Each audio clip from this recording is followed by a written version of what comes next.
All right. Good night. Good night. Good night. Good night. Welcome everyone to the Fatherhood Think Tank. 60 to 90 minutes of intellectual conversation with fathers for fathers about fathers. Tonight we have a great topic brought to us, and we're going to get into that tonight. Before we get that started, let's look lively into who our sponsors is over here at the Fatherhood Think Tank. I would like you right now to like, share, subscribe, become a member of our channel so you can be a part. You can maybe one day listen, not maybe one day, you can come on today and share your thoughts about fatherhood and how fatherhood works and things that affect you.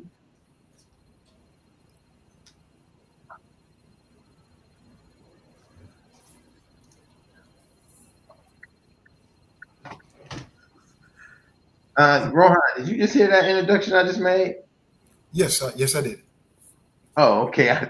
Sometimes I have to make sure that I ain't just make an introduction. I'm not seeing anything. But anyway, with that being said, our main sponsor of the night is Zeta Chi, chapter Omega Psi Phi, Fort Lauderdale chapter of the Omega Psi Phi fraternity in Fort Lauderdale. Zeta Chi, 1954 chartered.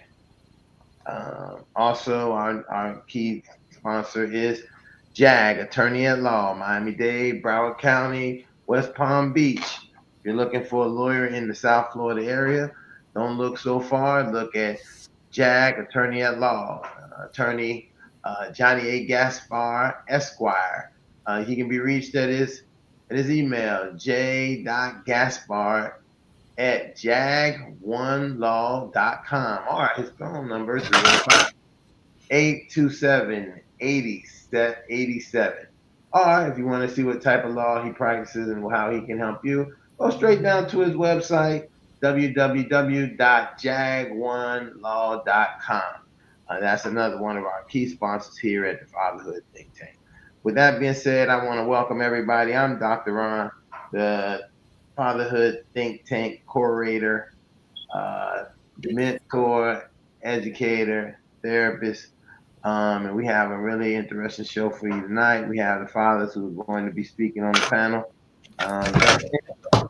These guys, first I want to say these guys speak on the panel every night, every week. So I'm so happy to have them here tonight to talk about tonight's topic. It was a topic brought to me by Rohan.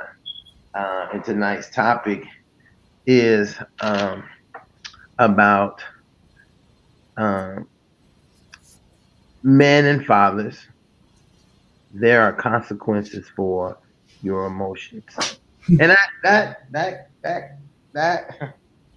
I think that's a very to me that's a very interesting topic because when I'm thinking about men and fathers and our emotions and how we operate and what we do and how we don't do, it can become something that can hinder us as men and as fathers, and even as partners, and how we handle our emotions and what happens when we are.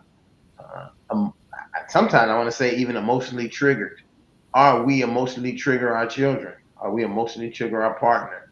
So we're gonna can't wait to hear this conversation tonight. I'm always intrigued to hear what the other fathers have to say about it. While we're doing that, let's go ahead and introduce those fathers, get those fathers on board, let them introduce themselves, tell you a little about who they are, and then we can get into our conversation for the night.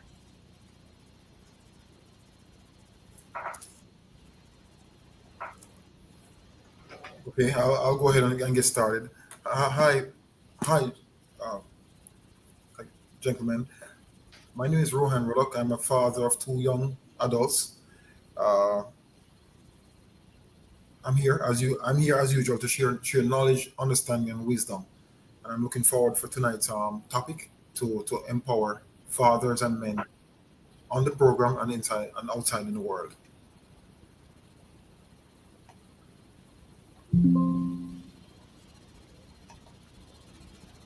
Hey, good evening, gentlemen. My name is Lionel Lightborn. I'm a father to a tribe of seven young adults, three young women, four young men, and one granddaughter and one grandson, and it's always a pleasure to be here. Mic check. Hope I'm on. My name is Ed Tenney. I am now transitioning to a single dad, father of three. I have one grandbaby and one on the way. It's a pleasure to be here, and good evening, guys. Am I up to bat? Chimed in late. Okay, Dr. Frank Gaines, father of four adult children, grandfather of five, with number six due in January. Good to be here after a 1 week hiatus.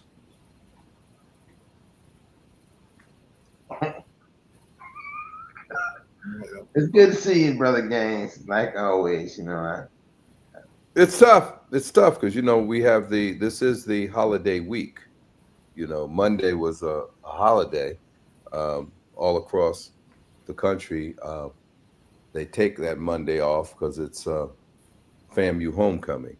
So Oh, that I forgot that. Yeah, yeah, that's why we all had Monday off, and now it's Mhm. homecoming week. So I you got you. know, as I prepare for my travels, I was able to fit this in because homecoming is quite an event. Oh, Uh, I got Florida Thank, A&M was hey, man. Thank you for taking the time to yeah, make it Florida here. A&M is the laboratory of my life.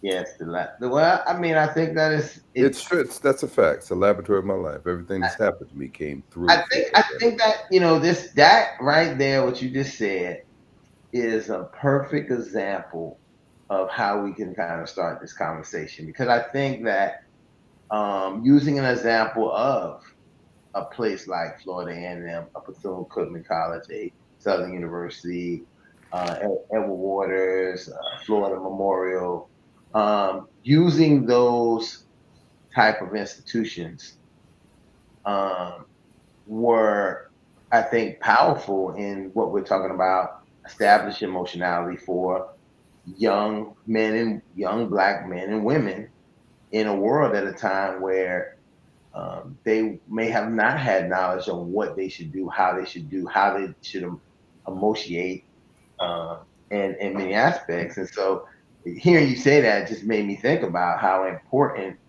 it is to have a place to go to establish things, because we a lot of times we would assume that, hey, you should establish these things at your home with your parents, and they should be able to show you that. But sometimes your parents can't put you in the thick of the real world, are the place of their safety net of sometimes protecting you from these types of things that would establish some type of emotional response or trigger from you. So you going outside um, to experience these things. And I mean, even I would say even going into the military and going to different socialization organizations where there is a common goal, then it helps you establish some type of emotional understanding for your. And again, I'm not saying it has to be somebody else's, but for yourself, what your emotionality is and how you begin to reestablish it. So I definitely agree with that statement that you made, that it being a center, because I think I I went this weekend to HBCU Cheney University's homecoming, and I took my dad there, and he sat down and was like, "Yo, and I guess it's funny when you have time to observe." He said, "These people, a lot of people here, they were the thing when they was school must have been the funnest time in their life, right?" Because he had observed that it because they was there. He had people of all ages coming back, as old as himself and as young as uh, you know 20 something years old, coming back to celebrate and have a good time at this institution. And it made it almost, he said, "Well, dang, man, these guys really seemed like this was the best time of their life." And I said, "Yeah, I mean, for me, it probably was one of the, if I had to pick a time in life to go back to and say, hey, you can go to one time in life and stay there forever. You can be sure I would go to 1995 and I'll be stuck. I wouldn't mind staying and being stuck in 1995. I tell you, not one bit. I think that not just for the fun, but it also was the height of my intellectual learning, where I understand the importance of the things I needed to learn, as well as the consequences of things based on what you do, what's the real consequence in the world where mommy or daddy can't protect you and can't you have to take responsibility. So I think that was an ideal time of that, as I like to say, rites of passage from being a young whippersnapper boy to becoming the kind of man initially of who I became. And I think that we don't sometimes put enough of that. And again, I'm not saying that only happens there. I think that happens in multiple social settings. Because I believe that people that get the what that is, the PhD, hard knock street life PhD, School of Hard they, Knocks. yeah, they sometimes get a way better experience and a knowledge of how it established for them. Before we go to the next person, I want to just welcome Brother Charlie on. Let you go ahead and Charles, and let you introduce yourself, so you're not standing out here the odd man out. Man, I was on the other thing. I thought I was already in, but I wasn't. Charles Maloney. I'm an insurance broker, Fort Lauderdale, Florida. 3 kids, wife. That's it. Thank you. Welcome to, and I guess you also getting ready with Dr. Gaines for y'all travels to the highest hills, I guess. So. Well, funny you should mention that. We're riding together. Yes. Yes. It's gonna be an adventure. So yes. Yeah. Okay, Thank great. you. Yeah. So has everybody introduced himself? Yeah, we already in conversation. So you go ahead and you know what's interesting about all that? You say if there was one period you could go back to.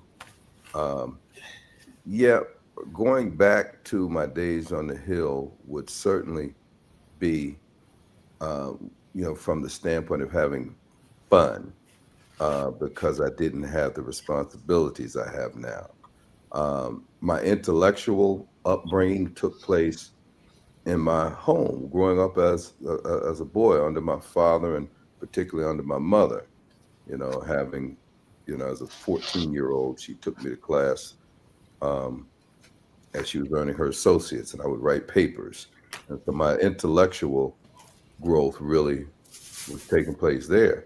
But I went to Florida A&M, and I joke about it all the time. You hear me talk about it and say it's the laboratory of my life, because I went there as a boy, and it was there. I mean, within days, I was literally homeless on the yard, taken in by some brothers. It was there that, 7 years later, I earned a degree. I came there as an 18-year-old, left as a married father of one. So there was truly a transition. So, because in terms of my emotional growth or my ability to handle emotions, now that is without question where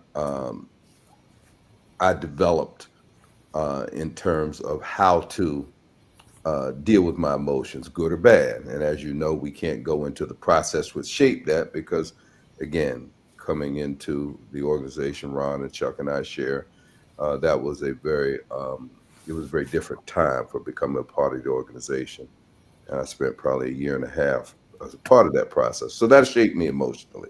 So my emotional, how I handle things emotionally, without question, came to fruition there under the tutelage of very young men who were only a few years older than me. Mm-hmm. Many of what you know, in our chapter, Ron, Tony Wright and Mike Jenkins and brothers like even Kenny Ivory and those brothers and Larry Barnes. Those people shaped me. And there are many others. So yeah, when I say it was the laboratory of my life, I'm not talking about partying and womanizing and those things. Because again, that's where I met my Who, wife.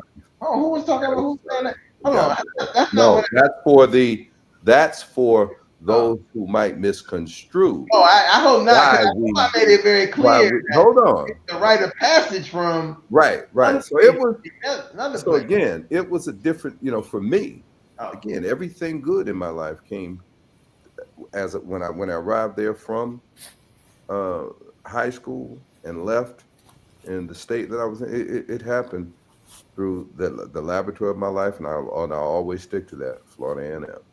So yeah, that's where my emotional upbringing took place, and I'm very proud to say that. yeah. Well, I agree.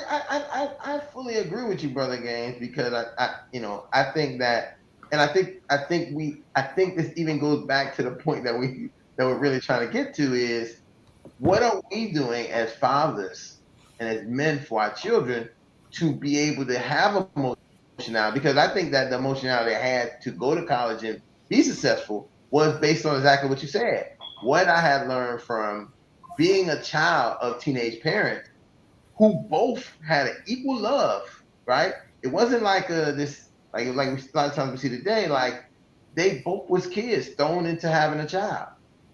The only difference is one of them already had another child. So he was a teenager who had two kids, right? But that didn't change of how there wasn't this thing of not having love or the love being reinforced, and then from that the kind of emotionality that occurred from that I observed from other people who might have been, I, I can use examples of siblings, right? I can use examples of siblings. I think the best example I can use is I look at me and my sister, and then look at our siblings. Our siblings had seemed to have had some different experiences with emotionality based on the experience of their parents, right? So our parents, who obviously were teens, who did things and didn't have this marriage kind of connection. It was like teen pregnancy on both points. But when they then got married, both of those mothers got married and had other children who they were married to their husband. And then in those of even in those divorces, you see a different emotionality come from those siblings of ours, right? Than the emotionality we had. And I think that we have to think about that because a lot of times we could feel like that. And I even think, and this is getting this. I mean, I've thought about this a lot because when you observe your family and pay attention to what is going on with not just your family but yourself and how you develop yourself. I also observed that in other relationships involving my own father, right? His other marriages and how the response of his emotionality with with those relationships affected my other siblings, right? And I think that I think about right now his involvement and his emotionality at the high level that he has at this point. Because I'll say this without no doubt, my dad had. Sometimes dads have like two opportunities to be dads, right? They had their first set of kids, then they have another set of kids and they do they allegedly do a little bit better because that first time wasn't their plan and then they had this and that. And then in this case, my dad had a third set of kids. So he had three chances. And one thing I can say is um, I can definitely see the example of how he operates in the third, having the experience of the first and the second, and in the third, he is really recognizing um, the successes, the failures, the things he needs to work on to make sure he gives the best to the third set of children that he has.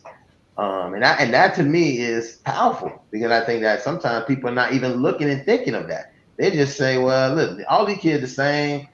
They all my kids, and they all will be all right." And this and that. But you can learn from your experience with them and how they develop and how your involvement was and what your emotionality was with them. And I still say to this day, I look at the three sets of kids from my father, and I say that, hey, for me and my sister, the two older kids, we never probably had a concern about love, right? And so we were secure about love. And we, even no matter what other families we were in blended, we always had this, and I say this for, and I think this for a lot of kids, they have a strong hold that my dad is my dad, right? And I know my dad loves me here or not here, because when he is around, by nature we just gravitate to him and these things will have you. And then we think about, another set of that, you can look and say, hey, with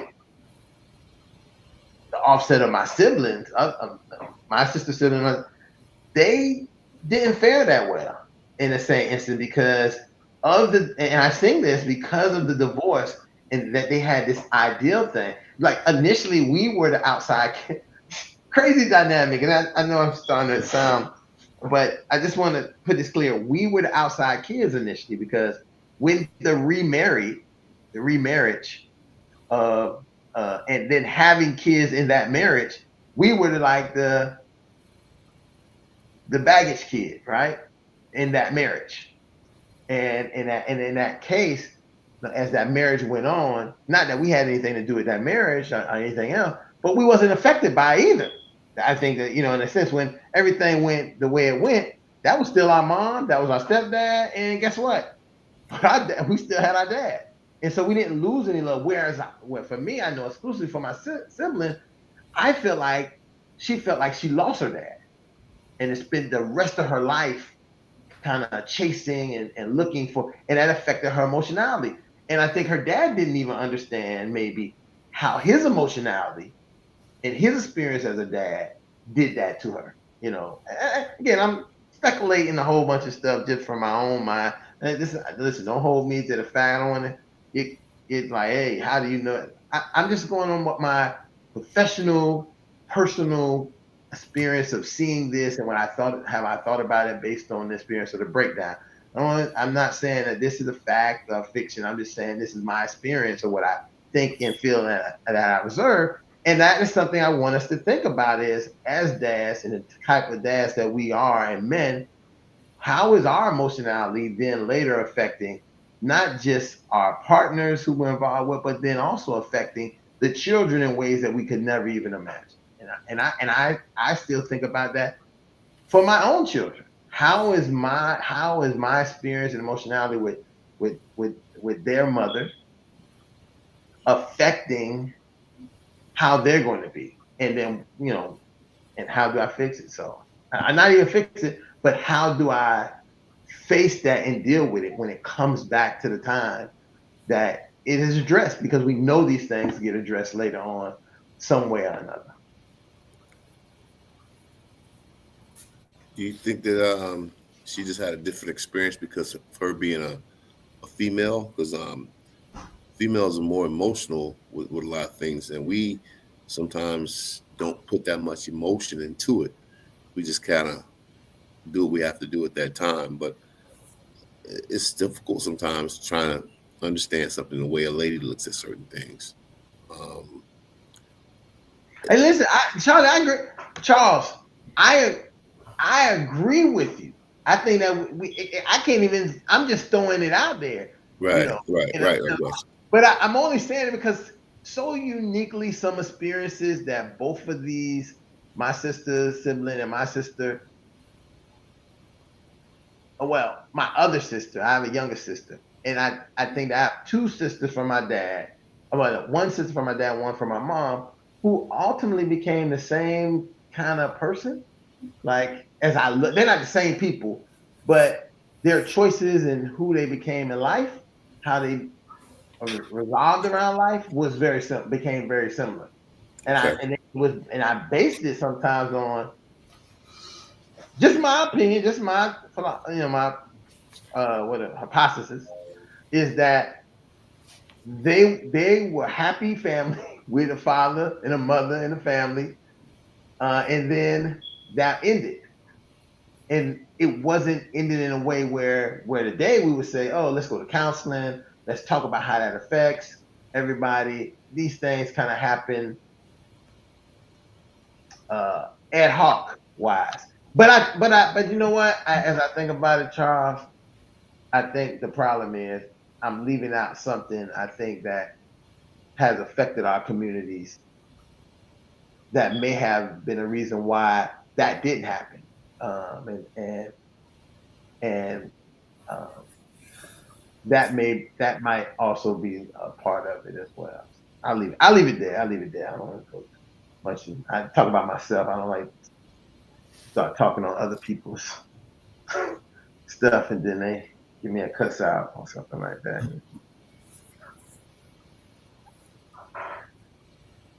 So All right, yeah, Ron. Each one of us have experience on this platform. Each one of us have different kinds of emotions, both our own and other people's emotions. So you're not saying nothing wrong. You're just putting out some things that you've witnessed or been through to the group. So I mean, it's a good thing when you can open up and discuss about emotions. Not many men are willing to do that. That's a good thing when men can be open to discuss all aspects of their journey. so let me ask this question because I had a conversation with a colleague. Maybe today, I think it was today. I might have had a conversation with a colleague. It's funny we were talking about, and I was saying to them, we was talking about the emotionality of a lot of the kids in the school, right? And that they had really high emotionality. Some that didn't fit, as I would say, at some point, didn't fit their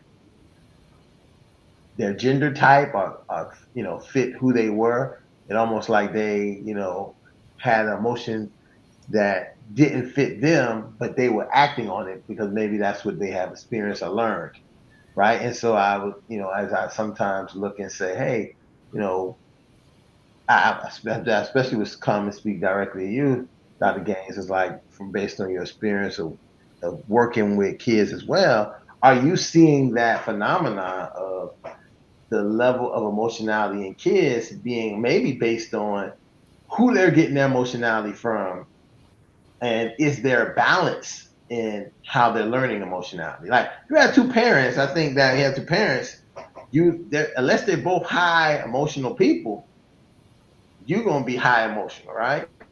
But if you're kind of not getting both of their emotionality and being able to establish in what place, and then back to Charles' point, like gender type of roles that we would play up or step into when it comes to emotion. Like, when I'm seeing young men at this point, just to me, and it's my opinion, and I'm not I'm an expert, but my word is not the bond, but I've seen them act highly emotional outside of what I would think that males should act emotionally.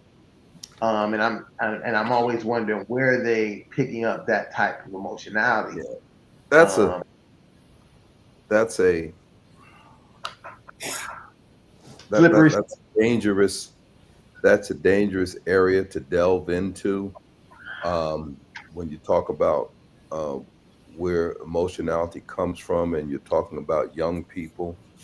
Um, it does correlate highly with, of course, who are the adult models in their life. Now you talk about their parents, Yeah. but so often, and the situation I work in is an outlier because I don't think it is the norm. It's in one of the most socioeconomically uh, challenged and one of the areas with the highest crime rates in Broward County.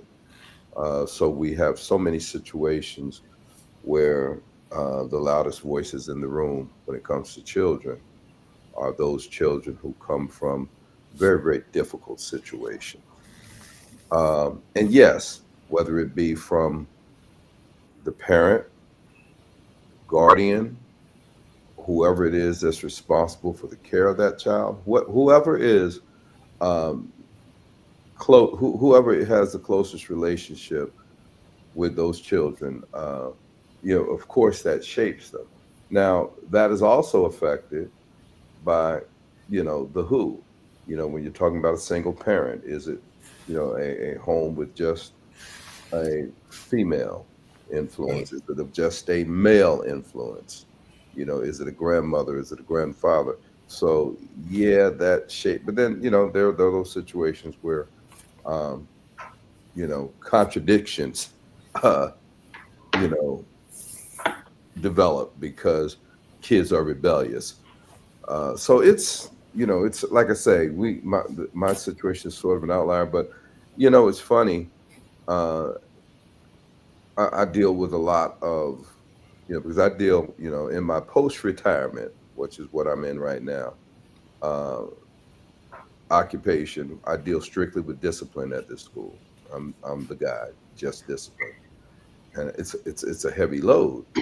Um, but I can, I get a lot of male discipline comes through my office, and I can almost with pretty pretty good predictive outcome tell when I'm dealing with a young man who has not had a male model to model his emotional, because we're products of our environment, and if Right. we norm our behavior after the only thing we see is a female, then I'm not saying that those are effeminate behaviors, but we normalize what we see.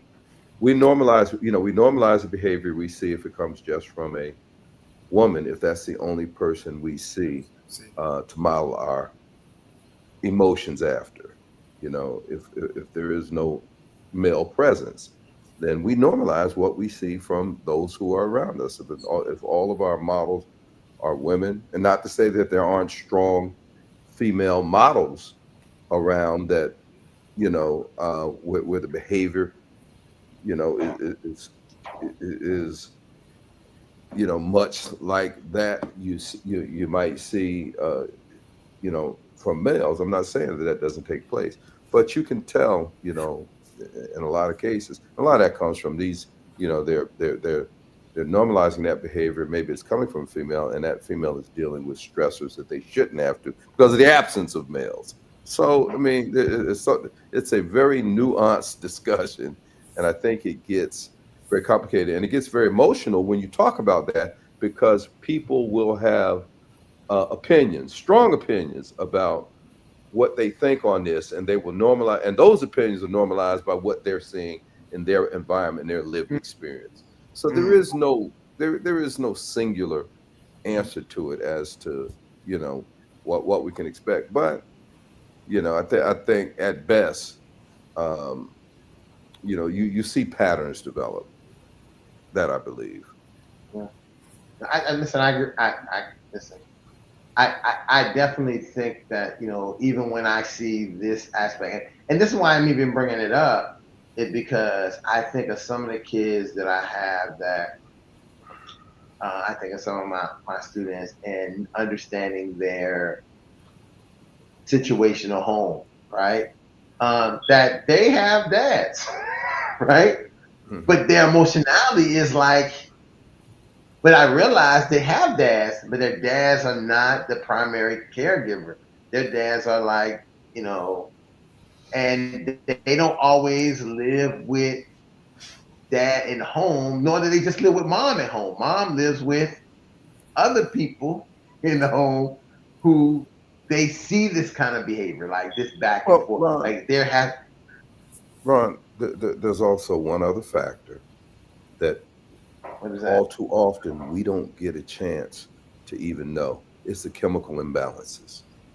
Okay, Well, yeah, we yeah, we I got have some of gen- that. we have generation after generation of child who is affected by chemical imbalances that took place perhaps during the um, you know that maybe it was prenatal, Okay, Mhm. um, fetal alcohol syndrome, crack babies, mothers who smoke while pregnant, mothers who didn't have the proper prenatal care, or as one would hope they would. So all those things take place, and these children, they come into the world. We don't know what it was. All we see is the product.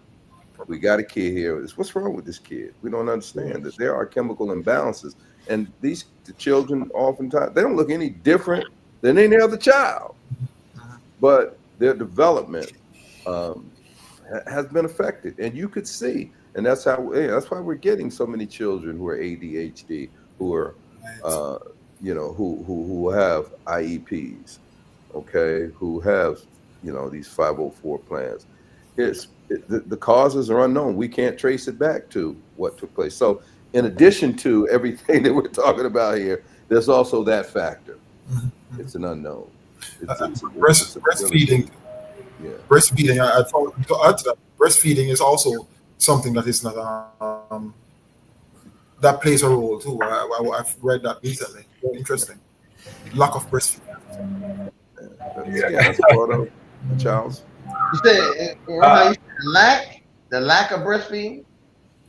meaning Well, meaning uh, there are certain things in the mother's milk that also help to develop the child, and many people they have stuff like or their looks. So they'll buy like breastfeed. They'll buy like feeding at a Walmart, so I should say, to feed the child. And those are formulated. Those are chemicals. Those are not necessarily natural. Right. It was interesting when I read that article how important breastfeeding is for the child. I think when it comes to the children, and particularly our children being emotional, I think it's more historical than mental, and I'll tell you why. Because you can research the studies about the different suspension rates, and I'm talking about as early as pre-K. And so, essentially, what the studies say is children are minorities, black, brown children don't have a right to be emotional. And if they are emotional, it's going to be met with consequences that are criminal, right? And so, suspension is the first exposure they get to the penitentiary, right? And so, because of that, we we condition our kids to be, and I'm talking about even the small ones, because I think both are victims of different emotional and social or social emotional deficiencies. On one end, you will you will threaten, I guess, threaten a child to the point that you are threatening right out of school, and let him know that his emotions and him being emotional and not having a right to emotions um, will will deem him expelled or suspended. So he's going to get phased out by between the ninth and the 10th grade.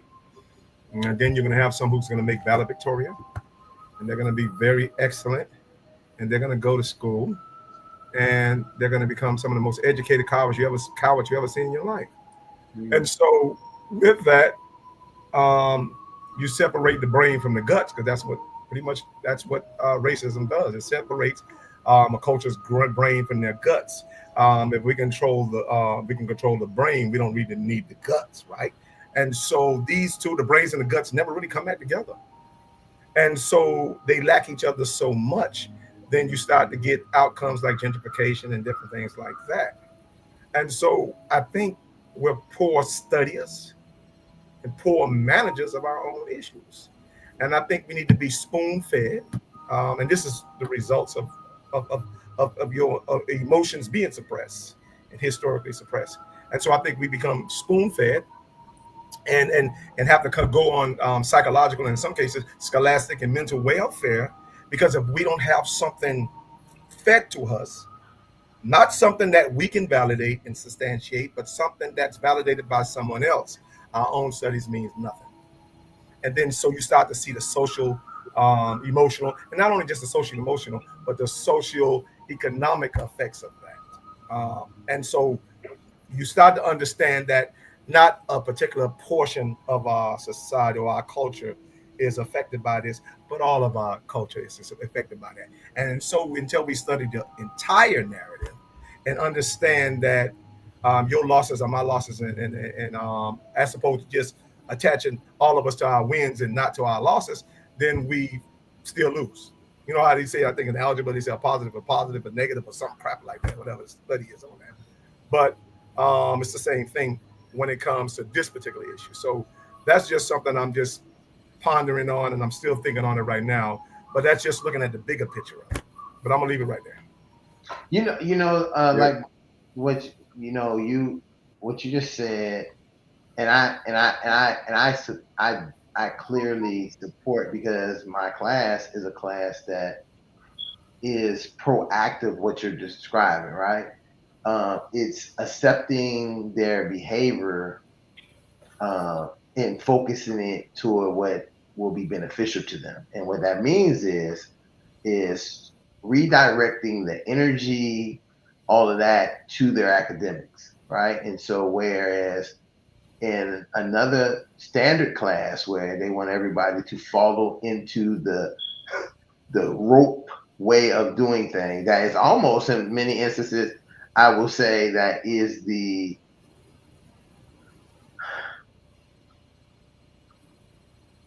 non little boy way, right? You need to come in, you need to sit down, you need to have your hands crossed, you need to wait to be told anything, don't get out your seat.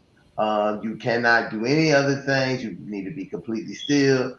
You need to raise your hand. You need to, and all of those things then become the punitive of what they don't do. That then stops the idea of getting academics, right? Because they can't get past all of the standard policies and procedures to be able to answer questions that they know, right? Because they didn't raise their hand. Put your hand down. You've been stop, Johnny. You can't talk. Close your mouth. When really Johnny has the answer. And then at that point of that shut off, I had to tell a colleague today, listen, maybe you guys want this young person to process, right? Maybe they take a little bit more time to process. So slow down. You can't say, hey man, what's the answer? Oh, next, we're moving on. They might need to process the answer. And then if they don't process, and they know that if you're going to say move on, or you're going to say it's wrong, they're not even going to do that question now. They're going to just say, I'm done. I'm not doing anything. I'm not going to do anything that's going to be wrong. If I don't know it, if it's going to be wrong, I ain't doing it, because I don't want the repercussions of having something wrong. I want you to only give me everything right. So if it's all right, you'll praise me, but eventually you'll come back and say, hey, why you didn't come and ask for help for these problems, for this? They asked for help because you're not seeing that they don't understand it, and you're holding them in accountability where that's not the culture that they can understand. I say, listen, spend time and do the work with the young man. I know you don't want to, because it take a lot more time, but do it. And once he gets successful, and I know because it happened for one of my students, I spent the time and worked with him. I remember this young person said they could not read. They said, I don't know how to read, sir. And that attitude was they could not read. Listen, you can't stop this boy this year from trying to read. Every time is a time to read. And I know he could read because he could talk. His behind, he could talk, and he knew. Listen, I'm never gonna let this in. He knew what echolocation was. Now, some of us might not know what echolocation was and what it has to do with who used it, right?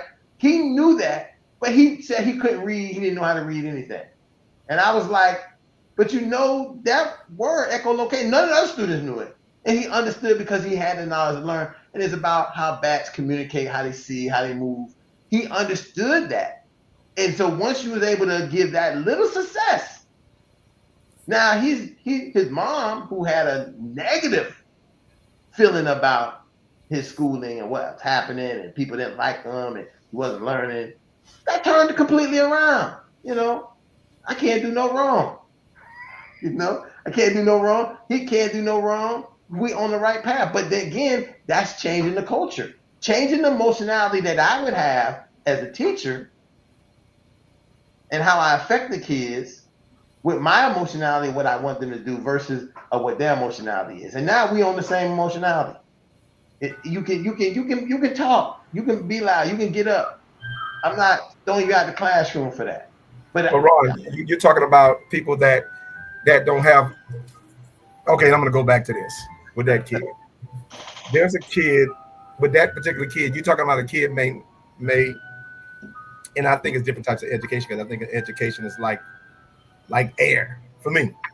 It's what specific education are you talking about? Because people use education as a catalyst to validate whatever crap they don't know. But with it's different between education and exposure. And so when you bring the two together, most professionals are not equipped with the word I'm looking for, with the experiences, right, to really engage with strategies. So which means if I'm only taught this one particular way, right, I can't really meet all children or even two children where they at because I'm only taught to meet one particular child where they at, even though children have different an array of different personalities.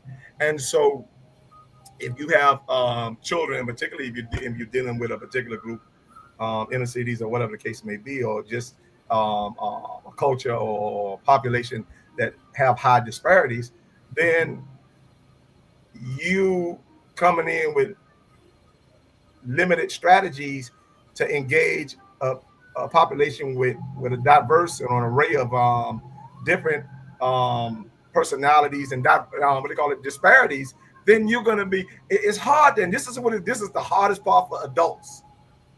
It's hard to say I'm at a disadvantage. Mm-hmm.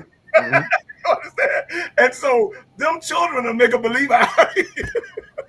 And you have to know what your limitations are and not be scared enough to ask for help. But when you come in as the authority, you understand, and I'm the standard. You understand? My wife is a teacher, but she's also a student, so she has that dynamic going on. She understands that she's at a particular age, and so she's gonna have to be able to learn whatever the lingo is to be able to communicate effectively with the students that she's dealing with because they're generations apart. But then again, when you're an authority, and we're talking about authoritatism or whatever the case may be when it comes to Donald Trump, but I'm like, we exercise the thing in our own life. We are Donald Trump sometimes. Let me just say it for what it is. So don't get high-minded and thinking, I said, no, you'd be surprised how we function exactly like Donald Trump, depending on the situation. And so I start to pull back from a lot of stuff. I'm really in this sabbatical of rethinking a lot of things because people I thought were allies were not really allies, and people I thought were adversaries were not really adversaries. So I got to pull back and come to whatever the truth that God said is, so I can really assess. You understand how I really deal with people justly. You understand? So that's one of the things I think children, when we talk about different ageism, the three injustices are ageism, not ageism, classism, sexism, and racism. But I think one of the greatest deprived, oppressed populations in not only just the country and the world are children. And so because I'm not a child anymore, I don't think we're going to voice that because we think that all of the oppressions in the world only apply to adults. And I find that to not be true. And so talking about this particular subject, and we're talking about highlighting kids because it's very rare that you hear adults talk about kids with the level of equity that we're talking about them now. Because most of the time when we talk about kids, we're not giving them equity. We're giving them direction and different things like that, and maybe responsibility and certain accountability, but no real equity. Right. And so now that we're talking about kids with equity, then now I can start to see the level of oppression that comes along with being a child. And sometimes we can be the oppressors without even knowing it, and not without even intending to be it as well. The idea of equity and education is non-existent. Um, you can't have equity uh, when the expectations are the same, regardless of where we start from. you know, if we all come into a room with different intellectual levels and the expectation is for us to all have the same outcome, how is that equity if we're given the same inputs? Um, you guys have touched on so many things. I don't know that I could begin to brush uh, and attach because you just went in so many different directions. We talk about the emotionality uh, on a historical basis.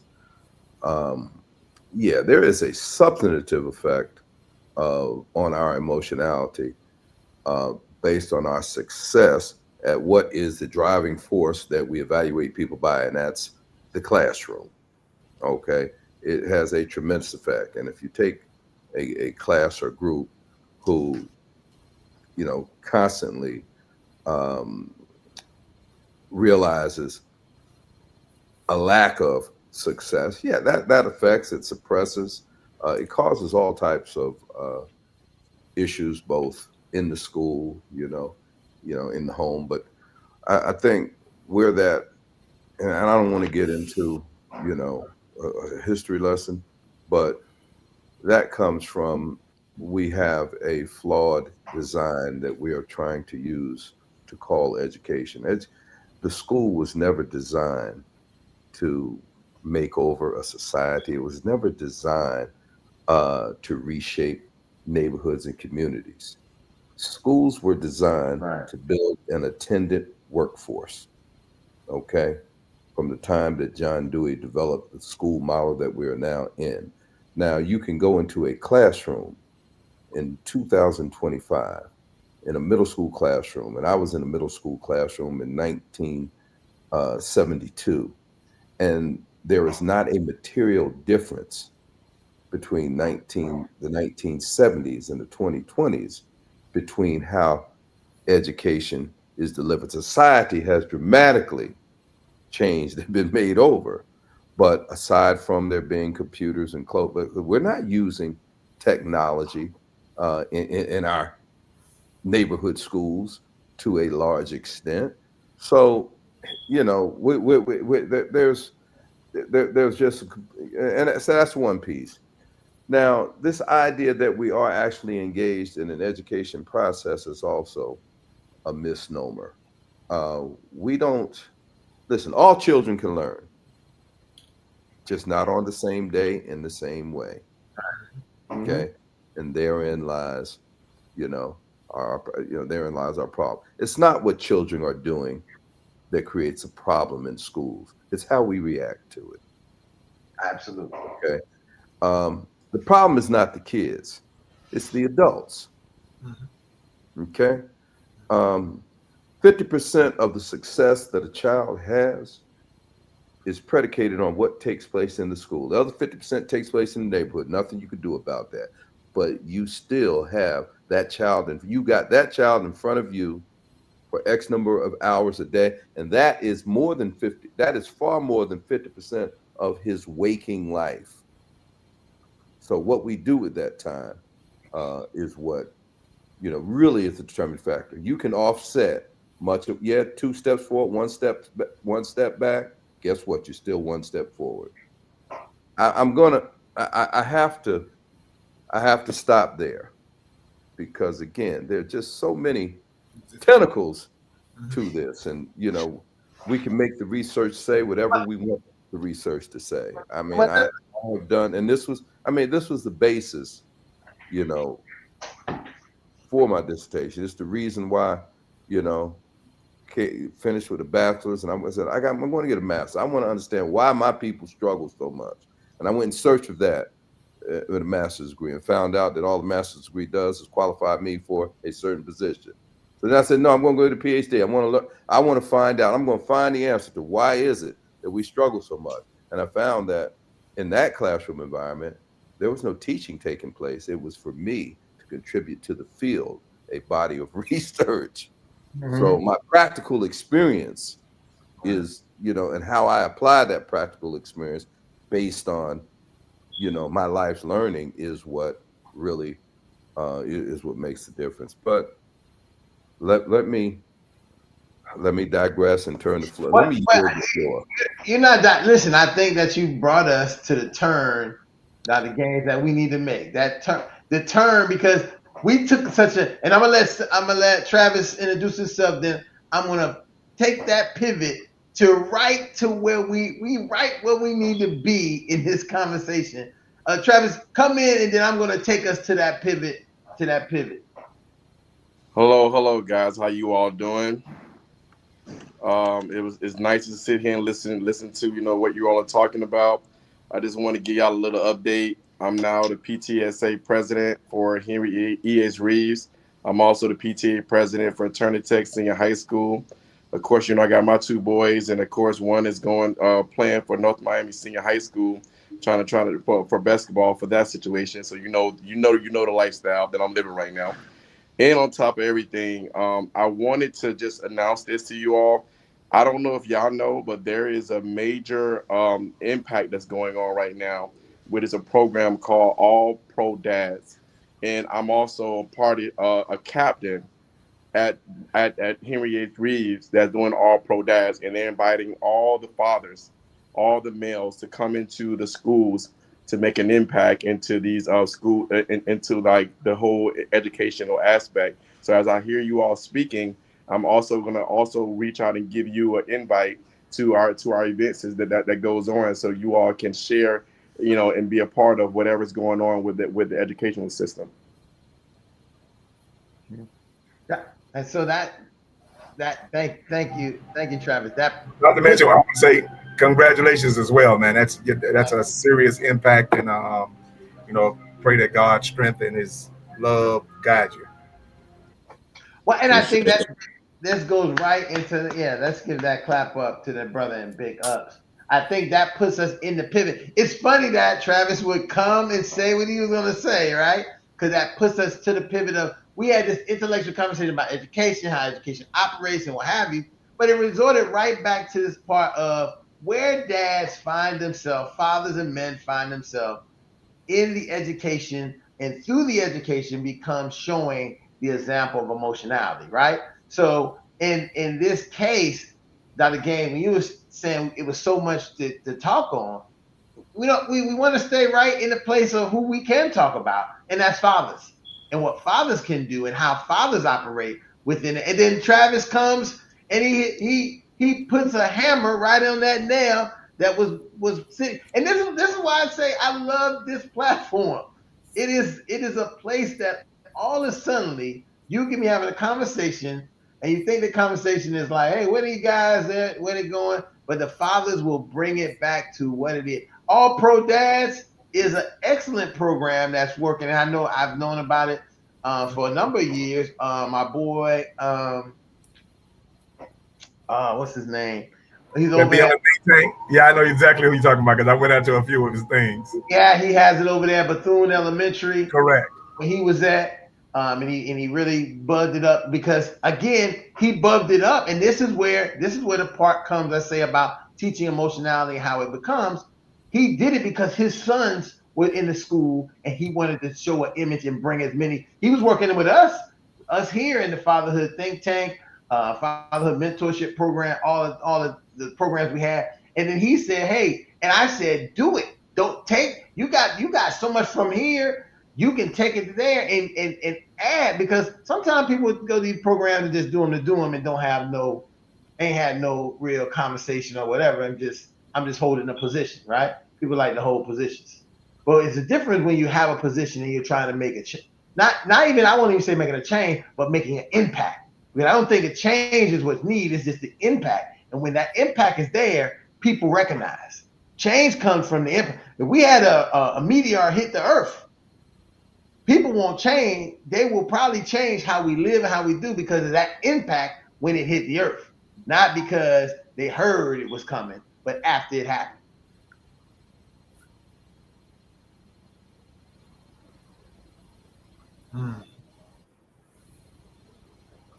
I was waiting, Teeny. I know your wheels over there turning. And Maloney, y'all just sitting there. You gotta kick in. Got to pay your way in this Hey, conversation. all I can do is, personalize everything when it comes to uh, emotional construct. Uh, I agree with Brother Gaines wholeheartedly. There are so many variables that can affect how any individuals, let alone the black male, um, when it comes to how they uh, display their emotional content. Just hearing how some of you guys talking about the educational system, it's completely different than uh, when I was coming up. I may have mentioned before, I grew up on the west side of Chicago. I went to an all-black elementary school, all-black middle school, all-black high school, and my exposure to other cultures didn't happen until I got my first job in a corporate environment. And so I guess you could say my emotional content um, and how I displayed my emotions was basically groomed, if you will, uh, by my circumstances. Growing up on the west side of Chicago, we had to deal with various issues from a social standpoint. Educationally, I went with the social construct that was all black, and so my historical perspective is completely different than what I'm witnessing today in today's. I mean, I grew up under corporal punishment. That was that was how I grew up, and we learned how to behave. Whether you had ADD, ADHD, or anything like that, those were unknowns. And if you had that, you got the paddle, um, or God forbid, I don't think I ever got sent to the principal's office because the teachers had tools that at the time they were able to use to keep a kid in line. And watching my kids grow up here in South Florida in the educational system, I mean, it's just a completely set of different tools that the teachers um, um, had to use. I mean, my first wife, she was a music teacher, and just dealing with all the personalities of uh, what do you call it? It was a specialty class, music, gym. Those were specials, and her only recourse was go to the principal's office. In my case, when I was coming up, you got your behind whipped, and your teacher called your mom and dad, and you got your behind whipped again for acting out in school. And so your response emotionally to various things, or let me personalize it, my response emotionally to various things was colored based on the social construct that I grew up in. Frankly, like Brother Gaines has mentioned, there are so many variables that these children educationally have to deal with now, and as educators, I don't know if the tools are fewer or tools are just different, but I kind of think that they are facing a greater challenge because of the tools that they have to work with and dealing with the emotional content that these kids are bringing into the educational system and what they have to deal with. Um, and, from a more personal perspective, um, as a dad raising up my three kids, um, uh, you could say my emotional reflection towards them is strictly based on how I grew up. Um, there was corporal punishment in my household.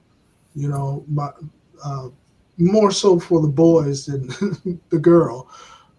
But I spanked my boys when they got out of line. They were spanked. However, the caveat when I was giving discipline to my kids versus when my parents, disciplined me, I sat down and I had a conversation with them about why they're getting disciplined. And this is what I feel is going to help you redirect, your energies appropriately and behaviorally. I didn't get any conversations like that. It was like, come here, you know, turn around, whack, whack, whack.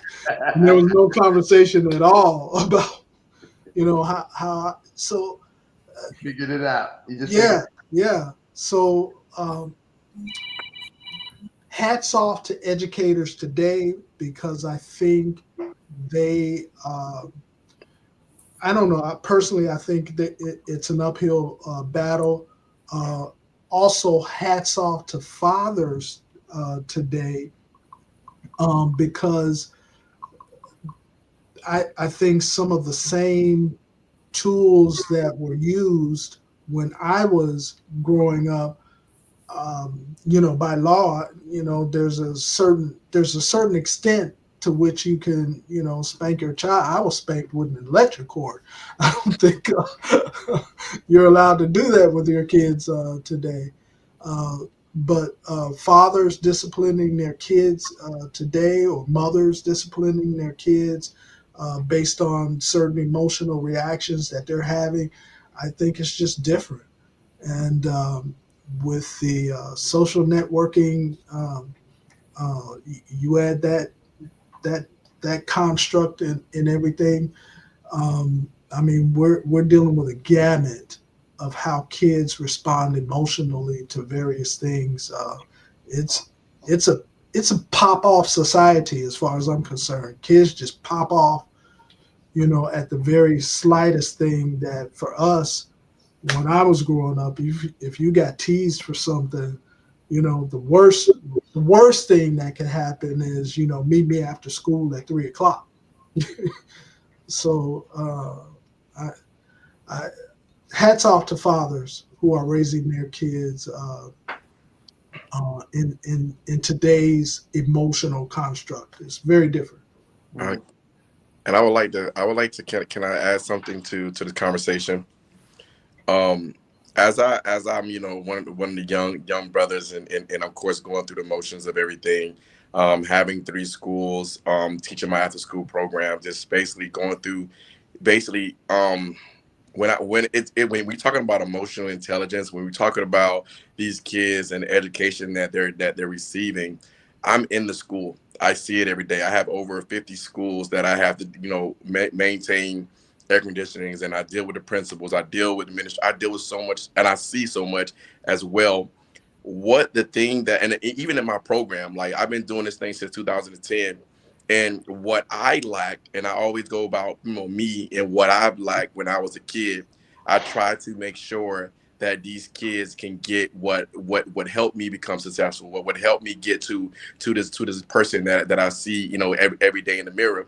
And it was just like I always go back to building the four core values within anybody. Like when it comes down to self-esteem, most of these kids, I mean, I'm talking about even adults, most of these, but we're talking about kids right now.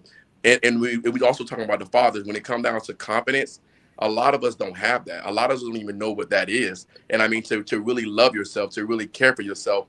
And when I'm in my program, I just don't tell these kids how, tell them to love themselves. I show them how to. I show them the things that you need to do. And honestly, I have parents that even come sit in my program sometimes, because I always welcome the parents to come involved just to see like what I'm teaching your child when they're in my program. And when it comes down to self-esteem and self-love, they're lacking from that. And I mean, you're talking to a kid to read a book, you're talking about kids to do things, they're not going to do it if they don't believe in themselves. That's one. Number two is, when before they can even like find their purpose, it still goes back to number one, finding out, about how they love themselves. So we're talking about education. We're not talking about math, reading, and science. We're talking about learning themselves, like learning who they are. And we've been so disconnected. Oh my God, I was talking about that the other day with somebody. We have been so disconnected from who we are that it's so hard to find ourselves. So it's like I'm trying to teach these kids not just to love themselves, but to find a purpose, to find the worth of having a purpose. And then basically, we as fathers, we're the leadership that the leadership that they need. But sometimes we're suffering from a lot of stuff as well. And it's like we can't be in position sometimes to even help our kids to even know what leadership looks like. And last but not least, I always go to that core value is sometimes family is the support that we all need, and we don't have it. So I'm just saying, when it comes down to education, we need to focus on how we can develop our kids to have the strength to stand on their own 2 feet and being able to even go through the actual challenges. So that's where I'm at with it. You said something. You Go just said ahead, something. go ahead, Ron. Ron, I'm good. I'm good. But make sure Charles get a chance to speak, and Oh then yeah, Charles. Trevor, you just said something so powerful, and I think that I have found this coming back to um, primary and infant level school education at this point, is that you have to no longer teach a college course, right? You're not a college. The education system is based almost to the college level, right? That is standard. Everybody needs to compete against everybody, right? But what you just said is so important, that this should become a family. My class that's how we operate. We have not a competition. There's not, everybody's going to get a grade, and you get your own individual grade, but how you operate with each other helps what grade. Like, if you don't have a skill, one of your classmates have it. You should be able to work with them and do it. I have a young man who is higher than everybody, um, and he corrects me, because that's his job. You give him a job in the family, and that not just the build his self-esteem, but the attention that he needs, because there's an attention that he needs that he's missing, and now he has the attention of being, oh, I am the best reader, and I make sure everybody's words are spelled right.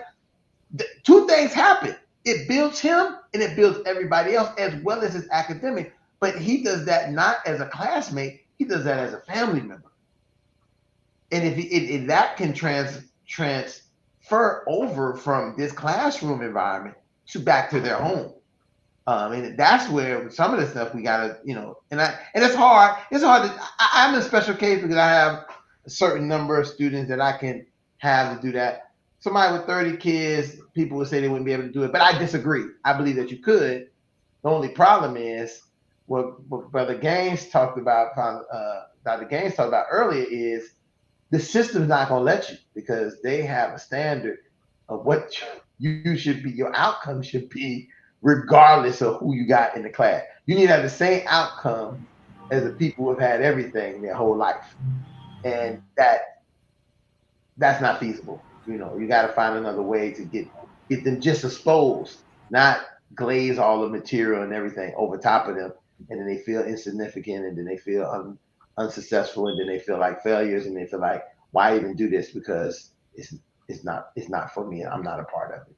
So yeah, I'm sorry. I just wanted to highlight that. I got to hear what Maloney got to say, because ain't nowhere in the world you can hurt, but it's nowhere in the world you can hold your head like that and not have something to say. Come on, Maloney, get in there. Pay your way. His screen looks frozen. He ain't sleep, is he? Maloney, you all right? You up? It does look frozen. Yeah, Okay. his screen is frozen. Yeah, it Can looks he frozen. Okay. hear us? No, I don't think he could. It does look like frozen. Yeah, I'm like, he's it's no way in frozen. the world somebody can hold that pose that long. Yeah, his screen is I frozen. thought he was like, and that pose looked like he was just in deep thought. And I'm like, man, I got to hear what this guy got to say. I did not know the screen was frozen. But nonetheless, I was thinking about what you and Travis just said, and it dawned on me that I say, wow, you know what? I think sometimes when we talk about a child's purpose or any person, but particularly a child's purpose, I think if we really want to shape a child's purpose, I think it starts with how we treat their presence.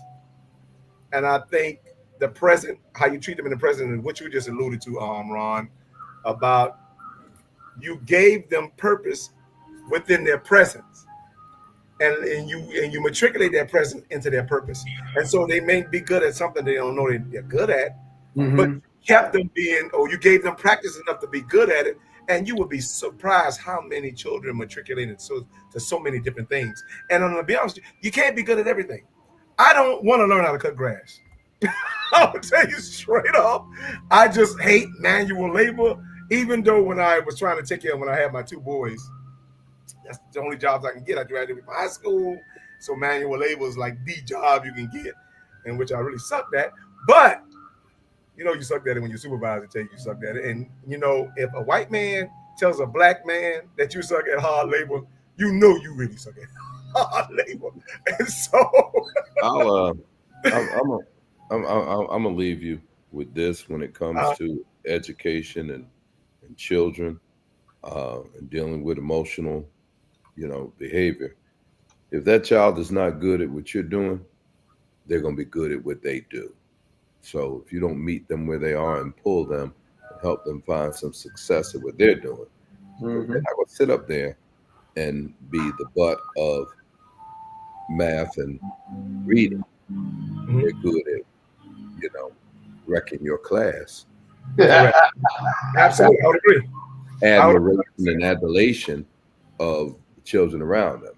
So I think we cannot understate the importance of meeting kids where they are and creating a captive audience. That's correct. And when I was in that dead end career, because I didn't know, and you know what? And it's all right to be vulnerable enough to say you just don't know. I was young and impressionable, and I didn't know my capacity, or better yet, even my own capabilities. And so after that job closed down, it's amazing what God got to do to get me out of certain things. So after that job closed down, I was in the habit of going to see my mentor, which was a guidance counselor I had in high school. I make it my business to see him once a year. We have these long 2-hour conversations. And so I went to see him as usual. And just so happened that he had so much opportunity on his desk at that particular time that I wasn't ready for, and I didn't even think I was qualified for. And he said, man, you know what? He spoke to me. We had our regular shing-ding. He said, man, these people came to me and they was asking me if I knew anybody that would be interested in this opportunity, blah, blah, blah. And nevertheless, he sent me there, got me an interview with the people. And they was only hiring 2. And I'm talking about the best of whatever was in Miami at that particular time. Applied for that particular job or those particular 2 positions. Nevertheless, I just went there for the, it's probably the last and only job interview I went to that paid me. I never went to a paid job interview. That was one of the first and last job interviews I went to that paid me. So, no, but it's true.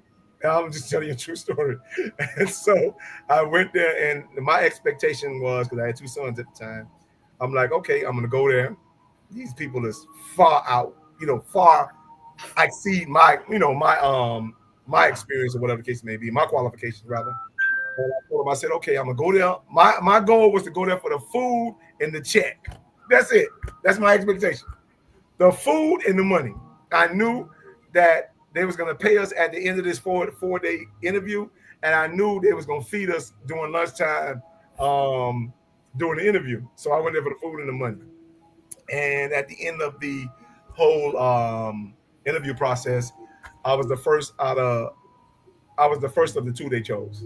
And I couldn't believe it. So I'm saying to myself, wow. And so to me, I thought I was gaming them. because you're not, even when things happen for you sometimes, and you come from a particular place and you didn't have a particular pedigree or whatever the case may be, you may have think that, you know what, I was able to con them and never realize, and it may even take you 10 to 20 years to realize that what you thought was a con was actually a real calling on your life. And it took me that long to realize that I was never really conning people. I just had a calling. And so I'm gonna thank God for my who God did send me to, because I didn't really care too much about him either when I went there, which was my pastor, Bishop Victor T. Curry. And God used him to really shape my mentality of what it was and what it is that he still has me to do. So I mean, I couldn't tell you that I'm the most coachable person in the world, but I know I'm the most passionate person in the world. And once we get past or know how to shape that or deal with that passion, then we'll probably be friends for life. And I'd have to give Ron his kudos for that, because I'm going to be blunt. Everybody can't deal with me, but Ron has a special calling and an anointing on his life to deal with me, and which brings me to you other brothers, so you can have a better understanding of me. And that's it. Because at the end of the day, I know it's not about me, but I know we don't have to like each other to get ahead. I'm okay with that. That's how I'm conditioned. I'm always okay with that. We don't have to like each other to get ahead. I know what the streets, I know the code. You understand? And on that code, it always said that we didn't have to like each other to get ahead, because the cause was the most important character for that particular thing. And so that's what it is with the Fatherhood Think Tank. The cause is the most important character for this particular thing, and I believe in this particular thing, and that's where I'm at. You know what, that takes us to almost line, but like more you saying that, right? And I just want to share. I want to say this: if people are looking for the model on how we unify as Black people, Black men, Black families, as a Black community, Lightborn just said it. We don't have to all agree. We just have to be on the same cause. And our cause is us, right? We how we see about getting there and all that stuff don't matter. Is that we stay on the same cause about us. But what happens is we do something else. And we be like, but it's still in the end, it's us. If we listen, you can hate the person, but at the end of the day, if they gonna make it, you gonna make it. So you just say, okay, I hate him, he hate me, but we making it. We gonna paddle this boat right out of this alligator pond, because it's the cause that we're focusing on, and so that's a big part. And with that being said, look, I'm looking at. I just want to tell you something. I'm watching the play, like I'm watching it on my screen, and I look crazy. I know I look crazy. I'm doing the paddle. I just looked at myself doing the paddling. But this is what you happen when you work with young people. You got to be very distributed. You got to be animated. If you ain't animated, you lost. You lost automatically, because it's context clues and everything that you do, and that helps them, because that helps where they at. And I can't stop doing it. And so people say, look at this man flailing his hands around, doing all this. I was already active, but I'm even more active now. Well, listen, this has been listen. If you have watched this, when you watch it, all I can say is that this has been a powerful 90 minutes, man. If you have heard some of the more, we might have solved some of our community problems, or even laid a lighter, a match down on the bed for the fire to start, for someone to pick up and run with. But we have talked about some things that's so important in our community. And it comes from us looking at our emotionality and what is the consequence of it and how we operate. And the consequence is not always good or bad, right? So, when you look at the topic was like, and this is what we're going to do with the topic every time. The nice topic was, men and fathers, there's a consequence for your emotions.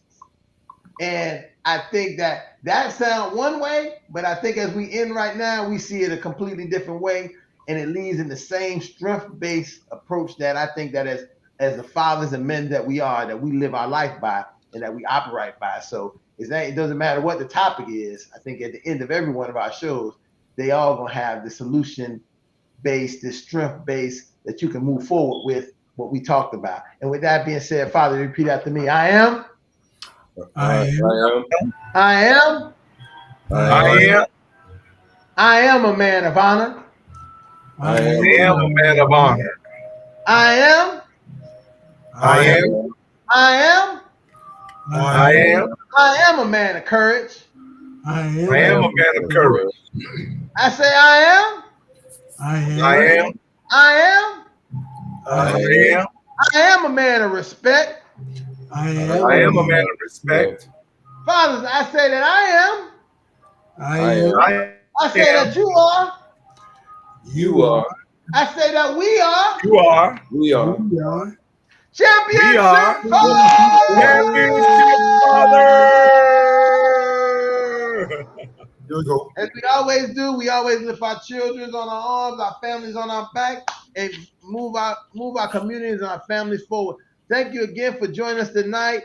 We'll see you here again next Tuesday night, 7 o'clock at the Fatherhood Think Tank. You'll see all these great fathers back, and maybe some more, having another intellectual conversation for fathers, about fathers.